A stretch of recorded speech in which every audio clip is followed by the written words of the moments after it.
तो यहाँ पे इंडिगो जैसी बड़ी एयरलाइन कंपनी में बहुत सारी पदों पे भर्ती आ चुकी है। आज की इस वीडियो में हम आपको यही बताने वाले हैं कि आप भी इंडिगो में आए इस नए भर्ती के लिए किस प्रकार आवेदन कर सकते हैं।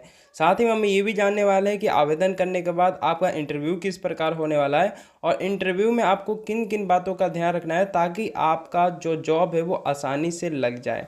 तो इस वीडियो में आपको अंत तक बने रहना है और सारी वीडियो में इंफॉर्मेशन देखने के बाद ही जॉब के लिए आवेदन करना है, तभी आपका जॉब सिलेक्शन हो पाएगा। सबसे पहले आप यहाँ पे देखिए कि ये जो आपकी भर्ती है इसमें 8 घंटे का आपको काम करना है। महिला और पुरुष दोनों इस जॉब के आवेदन कर सकते हैं। अगर आप 10वीं 12वीं या बीए या कोई भी ग्रेजुएट कैंडिडेट है तो आप इस जॉब के लिए आवेदन कर सकते हैं। यहाँ पे अगर आप जॉब के बारे में और इन्फॉर्मेशन जानेंगे तो यहाँ पे आप देख सकते हैं कोई भी कैंडिडेट जो कि इनके एलिजिबिलिटी क्राइटेरिया को पूरा कर रहा है वो इस जॉब के लिए आवेदन कर सकता है। अगर आपको इंडिगो कंपनी के बारे में पता नहीं है तो हम आपको बता दें कि यह डोमेस्टिक मार्केट यानी जो भी इंडिया में ऑल ओवर इंडिया जो भी फ्लाइट उड़ती है उसमें का सबसे बड़ा 61% ये शेयर अपने पास ही रखता है। इसके अलावा देख सकते हैं कि एशिया के भी ये बहुत बड़ी एयरलाइंस है, तो इस हिसाब से देखा जाए तो इस कंपनी में काम करना आपके लिए काफ़ी ही अच्छा होगा। इसके अलावा अब देखा जाए कि आखिर किन किन पोस्ट और डिपार्टमेंट में आपके भर्ती निकले हुए थे। यहाँ पे आप देख सकते हैं security, senior executive officer, cargo operation, first officer जैसे कई सारे अन्य पदों पे यहाँ पे आपकी भर्ती निकली हुई है। इसके अलावा एजुकेशन क्वालिफिकेशन के बारे में बात की जाए तो यहाँ पे आप देख सकते हैं कि अगर आप 10वीं 12वीं डिप्लोमा या कोई भी ग्रेजुएशन किए हुए हैं जैसे बीए, बीएससी, बीकॉम, बीटेक, तो आप इस जॉब के लिए आसानी से ऑनलाइन आवेदन कर सकते हैं। यहाँ पे मैं आपको फिर से एक बार बताना चाहूँगा, अगर आप कोई भी ग्रेजुएशन किए जैसे बीए, बीएससी, बीकॉम, तो आपकी जॉब लग जाएगी। इसके अलावा सैलरी और एक्सपीरियंस के बारे में बात किया तो आपकी अलग अलग पोस्ट के हिसाब से सैलरी या एक्सपीरियंस ऊपर नीचे हो सकती है। सबसे पहले कस्टमर सर्विस एग्जीक्यूटिव के बारे में बात की जाए तो इसमें आपको 1 भी साल का एक्सपीरियंस की ज़रूरत नहीं है, 0 से 8 ईयर का एक्सपीरियंस चाहिए। एवरेज सैलरी आपको 3.5 लाख रुपये की मिलने वाली है। इसके बाद सिक्योरिटी एग्जीक्यूटिव के बारे में बात करें तो 0 से 7 ईयर एवरेज सैलरी आपको 3.4 लाख पर एनम की मिलने वाली है। इसके अलावा यहाँ पे आप देख सकते हैं कस्टमर सर्विस ऑफिसर, तो यहाँ पे 0 से 5 ईयर्स और एवरेज सैलरी आपको 2.9 लाख पर एनम की मिलने वाली है और रेंज भी आप सैलरी की देख सकते हैं। इसके अलावा सिक्योरिटी ऑफिसर में आप देख सकते हैं 0 से 6 साल का आपका अनुभव होना चाहिए, तो आप इस जॉब के लिए आवेदन कर सकते हैं। इसके अलावा अगर डॉक्यूमेंट के बारे में देखा जाए किन किन डॉक्यूमेंट की जरूरत पड़ेगी, तो यहाँ पे आपसे आपके एजुकेशन सर्टिफिकेट यानी 10वीं 12वीं या कोई भी ग्रेजुएशन कोर्स की उसकी मार्कशीट, आधार कार्ड, पैन कार्ड और वोटर आईडी कुछ केसेस में आपको देना पड़ता है। इसके अलावा सीवी और रिज्यूम जैसी जानकारी भी आपको डॉक्यूमेंट के माध्यम से ही देनी रहती है और पासपोर्ट साइज फ़ोटो जैसी ये चीज़ें अपलोड यहाँ पे करनी होती है, तभी आप जॉब के लिए आवेदन कर सकते हैं। अब अगर सिलेक्शन प्रोसीजर में बात की जाए तो सबसे पहले आपका इंटरव्यू होगा, इंटरव्यू के बाद आपका मेडिकल टेस्ट होगा, मेडिकल टेस्ट के बाद आपका डॉक्यूमेंट वेरिफिकेशन होगा और उसके बाद आपको जॉब मिल जाती है। अब जॉब के लिए आवेदन करने के लिए सबसे पहले आपको गूगल खोल लेना और वहाँ पे वेब युक्ति वेबसाइट को सर्च करना है। जैसे ही आप वेब युक्ति वेबसाइट को सर्च करते हैं आपके पहले नंबर पे ऐसे कुछ वेबसाइट दिखाई देगी, इस पर आपको क्लिक कर देना है और यहाँ पे पहले ही नंबर पे आपको इंडिगो एयरलाइन में निकली 2024 की भर्ती दिखाई देगी। अगर आपको नहीं दिखाई दे रही हो तो यहाँ पे आप सर्च भी कर सकते हैं, आपको सर्च आइकन मिल जाएगा। अब इसमें आपको सबसे नीचे आना है। जैसे ही आप सबसे नीचे आएंगे तो यहाँ पे आपको इंपॉर्टेंट लिंक के सेक्शन में अप्लाई लिंक के सामने क्लिक हेयर का ऑप्शन आएगा, तो इस पर आपको क्लिक कर देना है। जैसे ही आप यहाँ पे क्लिक करते हैं आप यहाँ पे देख सकते हैं कि आप जॉब पोस्ट या लोकेशन के हिसाब से जॉब को फिल्टर कर सकते हैं। जैसे मान लीजिए मुझे सिक्योरिटी गार्ड के जितने भी पोस्ट निकले उस पर जानकारी चाहिए तो मैं यहाँ पे सिक्योरिटी डालूंगा और यहाँ पे सर्च जॉब पे क्लिक कर दूंगा। इसके बाद आप यहाँ पे देख सकते हैं कि सिक्योरिटी गार्ड से रिलेटेड जितनी भी भर्तियाँ यहाँ पे आपको सारी दिखाई दे रही है। इसके अलावा भी आप यहाँ पे चाहे तो लोकेशन के हिसाब से भी जॉब पोस्ट को ढूंढ सकते हैं। फिलहाल में हम यहाँ पे जितनी भी जॉब लिस्टिंग है उसे एक एक करके देखते हैं कि आखिर किन किन जॉब पोस्ट पे आपकी लिस्टिंग और किस प्रकार आप जॉब के लिए आवेदन कर सकते हैं। यहाँ पे आप देख सकते हैं ऑफिसर सिक्योरिटी जैसी कई सारे पदों पे आपकी भर्ती निकल रही है। तो मान लीजिए मैं इस एक जॉब पोस्ट को खोल लेता हूँ, यहाँ पे आपको जॉब से रिलेटेड जो भी जानकारी है वो यहाँ पे दी गई है।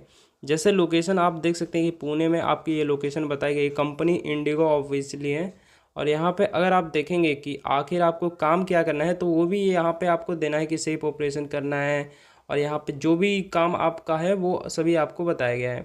इसके अलावा यहाँ पे आप देख सकते हैं कि सारी चीज़ें यहाँ पे आपको जानकारी दी गई है। अब सारी चीज़ें चेक करने के बाद आपको जैसे जॉब के लिए आवेदन करना है तो यहाँ पे आपको अप्लाई नाउ का बटन दिखाई देगा, तो इस पर आपको क्लिक कर देना है। जैसे ही आप इस पर क्लिक करते हैं आपको सामने कुछ इस प्रकार का इंटरफेस दिखाई देगा। सबसे पहले आपको अपना CV या रिज्यूम अपलोड करना होता है, तो आपको अपना CV या रिज्यूम अपलोड कर देना है यहाँ पे। फिर उसके बाद आप थोड़ा सा नीचे आएंगे तो यहाँ पे आप देख सकते हैं आपसे आपकी ईमेल एड्रेस मांगी गई है। तो यहाँ पे आपको अपना रियल ईमेल एड्रेस ही देना है, क्योंकि इसी ईमेल पे इंडिगो कंपनी से सारी नोटिफिकेशन आएगी और हो सकता है कि इस ईमेल के थ्रू आपका इंटरव्यू हो। तो आपको बिल्कुल सही सही ईमेल एड्रेस डालना है और यहाँ पे फिर से आपको रीटाइप ईमेल एड्रेस, यानी जो आपने ऊपर ईमेल एड्रेस डाला है उसे रीटाइप कर देना है। इसके बाद यहाँ पे आपको एक पासवर्ड बनाना है। पासवर्ड बनाना है यानी कि आपको अपना ईमेल आईडी का पासवर्ड नहीं डालना है, आपको एक नया पासवर्ड बनाना है। तो यहाँ पे कुछ रूल दी गई हैं, उन रूल को फॉलो करने के बाद ही आपको ये पासवर्ड बनाना है।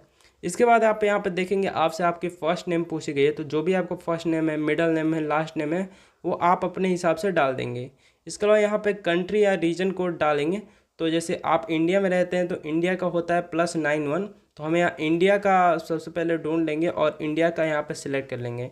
फिर इसके बाद यहाँ पे आपसे आपकी फ़ोन नंबर मांगी गई है, तो फ़ोन नंबर की जानकारी भी हमें सही सही बिल्कुल दे देनी है। एक बात का ध्यान रखिए कि आपकी जो भी फ़ोन नंबर और ईमेल एड्रेस की जानकारी है वो बिल्कुल सही होना चाहिए। इसके बाद यहाँ पे आपको एक ऑप्शन आता है रजिस्टर्ड इन वॉक। तो बेसिक आपको इसमें ये बताना होता है कि क्या आप इंटरव्यू के लिए ऑफिस जा सकते हो। तो अगर आप जा सकते हैं तो आपको येस चुन लेना है, अगर आप नहीं जा सकते तो यहाँ पे आपको नो चुन लेना है। इसके अलावा यहाँ पे आपसे कुछ एडिशनल इन्फॉर्मेशन भी मांगी जाती है। जैसे आप यहाँ पे आएंगे तो आप देख सकते हैं कि आपने इस जॉब पोस्ट के बारे में कहाँ से सुना है, तो वो आपको बता देना है कि आपने एजेंसी या कंपनी वेबसाइट या जॉब पोस्टिंग के थ्रू जिस थ्रू भी इस जॉब पोस्टिंग को देखा है वो आपको सिलेक्ट कर लेना, और यहाँ पे आपसे बाकी डिटेल जो मांगी जा रही है वो आपको सिलेक्ट कर लेना है।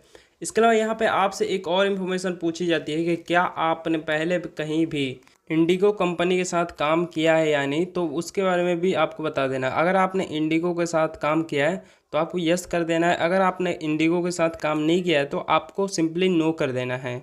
इसके अलावा आपसे यहाँ पे ये भी पूछी जाती है कि क्या आपको एविएशन से रिलेटेड कोई भी एक्सपीरियंस है, यानी कि आपने पहले भी किसी एयरलाइन कंपनी या एयरपोर्ट पर किसी प्रकार का काम किया है या नहीं, तो उसके बारे में भी आपको यहाँ पे बता देना है। इसके बाद यहाँ पे आपसे आपकी डिसेबिलिटी पूछी जाती है, यानी आप डिसेबल हैं या नहीं, यानी कि आपको शारीरिक रूप या मानसिक रूप से कोई बीमारी है तो वो आप यहाँ पे बता सकते हैं। इसके अलावा यहाँ पे आपको एक नोटिस पीरियड भी पूछा जाता है। तो नोटिस पीरियड बेसिकली ये चीज़ होती है जो कि हर एम्प्लॉय को एक रिटायरमेंट के पहले एक नोटिस देना होता है एम्प्लॉयर को, ताकि वो दूसरा एम्प्लॉय अपने लिए हायर कर सके। तो यहाँ पे आप अपने हिसाब से चुन सकते हैं। अगर आपको इसके बारे में और जानना है तो आप यूट्यूब पे अदर वीडियो भी देख सकते हैं। इसके बाद यहाँ पे आपसे कुछ और भी जानकारी मांगी जाती है।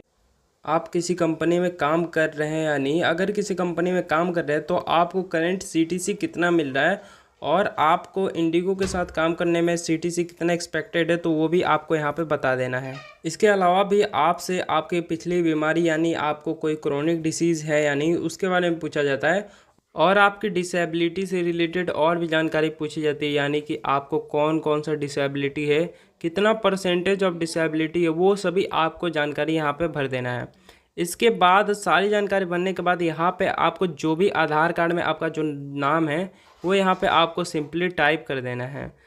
टाइप करने के बाद आपसे यहाँ पे पूछा जाता है कि आपका जो भी प्रोफाइल है वो किन किन के सामने हम दिखा सकते हैं।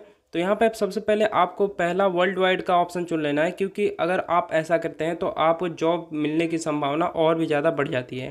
तो सारी चीज़ें भरने के बाद आपको यहाँ पे सिंपली अप्लाई पे क्लिक कर देना है। इसके बाद जो भी इंडिगो की एयरलाइन टीम होगी वो आपको कांटेक्ट करेगी और आपका इंटरव्यू लेके आपके लोकेशन के हिसाब से जॉब को दे देती है। तो इस प्रकार आप इंडिगो में बड़े ही आसानी के साथ जॉब को पा सकते हैं।